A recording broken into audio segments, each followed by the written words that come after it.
Hey everybody, it's Congressman Jamie Raskin coming to all of my friends in Maryland's beautiful 8th Congressional District and across Maryland and even across the country who tune in for my favorite time of the week, Local Hero, when we get to salute and praise and interact with the people who make life in our community so wonderful. Tomorrow is America Recycles Day, and that is Friday, November the 15th. If or rather Friday, November, yeah, 15th it is. So we are praising Montgomery County as really a beacon of recycling policy for people all over the country. Our local hero is Jon Monger, who is the director of the Montgomery County Department of Environmental Protection. He's dedicated his career to the environment, including serving as counsel to the 2010 Deepwater Horizon oil spill investigative commission. He was also oversight counsel to the U.S. House of Representatives Energy and Commerce Committee.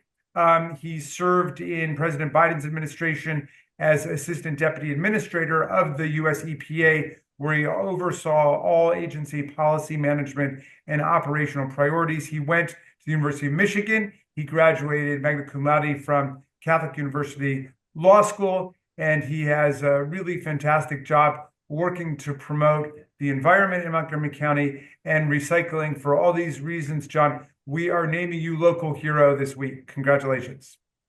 Thank you so much, Congressman Raskin, and thank you for your terrific leadership. It's such an honor to get to talk with you about all the exciting things happening on the recycling front today. Yes, indeed. Well, look, why? I mean, Montgomery County is getting more and more of a reputation as being just a recycling leader in the country. And tell me what that means on the public side, and what does that mean on the civil society side? Who is making this all this stuff happen right now? Sure. So, thank you again, Congressman Raskin, for your terrific leadership and all of your support.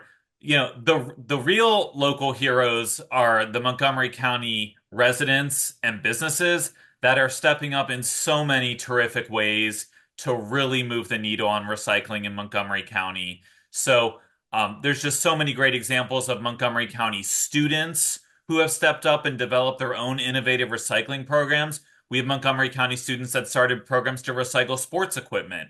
So instead of throwing them away, making sure sports equipment can be reused. We have local businesses like restaurants, caterers, schools, senior living communities, houses of worship, food assistance providers that have stepped up to increase food scraps recycling.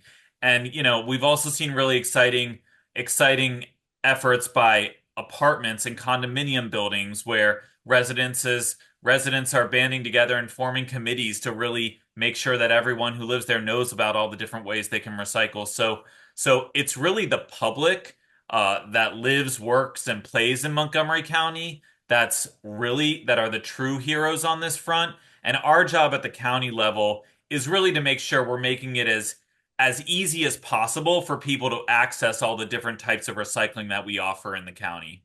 Yeah. I was out doing my recycling the other day and got into a conversation with some neighbors. Some people are very meticulous about separating the plastics from the papers, from the cardboard, and so on. Somebody else said it all gets thrown into the same place and gets mixed in together anyway. And can you just settle that debate for my neighborhood, if you would, and so I can pass the word on?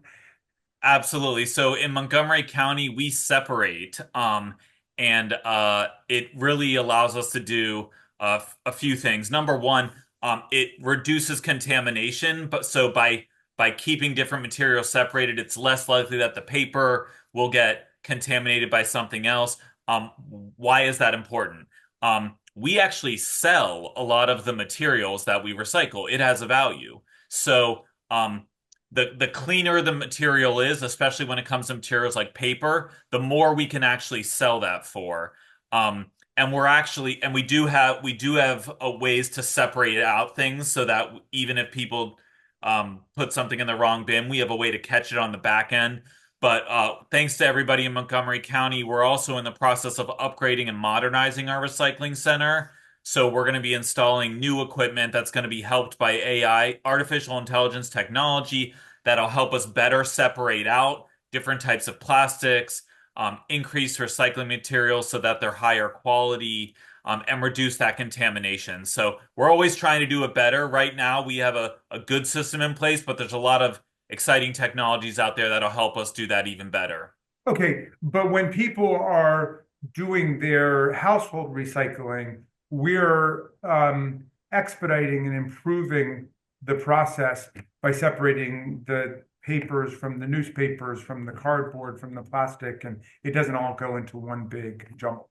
Yes, that's right. So paper goes in one bin, plastics and glass in another. So doing that separation is really, really important. Yeah. Um, And what's the story with batteries? People always are asking, well, what's the right thing to do, knowing that there's a safety question there? Sure. So thank you for bringing that up. The theme of this America Recycles Day is actually battery safety. If you only remember one thing, don't throw them in the trash or recycling. So I actually have my own little bin of batteries here that I keep at home. Um, it's just a piece of Tupperware. You can tape the ends of batteries to help protect them when you're transporting them. But the bottom line is don't throw them in the trash, don't throw them in the recycling. The reason for that is they catch on fire, and oftentimes the fires are they're chemical fires, so they're harder for us to address. So it can be a danger to people who are processing our trash and recycling. It's also a danger to the facilities that where we house them. So um, we really encourage folks to again to not throw them in the trash, not throw them in the regular recycling, but to really keep them separate and um and And to then when you transport them safely. and then when you want to get rid of them in the end, where do you take your Tupperware? Okay. Sure. So there's a lot of different options. So Montgomery County residents can always bring recycling to the transfer station in Durwood. Um, it's a terrific facility. There's a lot of folks there to make sure everyone you always know where everything goes. But also, again, we're trying to make it really easier for people to do the right thing in the county. So we've actually expanded curbside electronic recycling and battery recycling. So it's not countywide yet, but in a little more than half the county can already call 311, and you can actually schedule a pickup of those old televisions you might have in a closet or basement or old computers. Mhm. But you will also pick up batteries. So a lot of the county can call 311 and you'll know if you're eligible for that service because we've actually sent mailers to everybody that is eligible. But like I said, we're working over the next year and a half to make sure that service is available countywide. So the point is you can always bring them to the transfer station. There's also a lot of retailers. You might notice some big box stores have battery recycling. So a lot of places you're going anyway will actually allow you to recycle that bin, or you can call 311 if you're in an area that's eligible. Cool. Hey, well, look, Jon, thank you for all the great work you're doing in general for the environment, but also promoting recycling, which we know is so essential to it. And thank you for constantly recycling and reinvesting your energy and your vision in this project for our people. You're our local hero. Everybody celebrate America Recycles Day by doing the recycling, by creating your battery safety container and making sure you're not throwing that in the trash. And thank you again, Jon, for everything you're doing.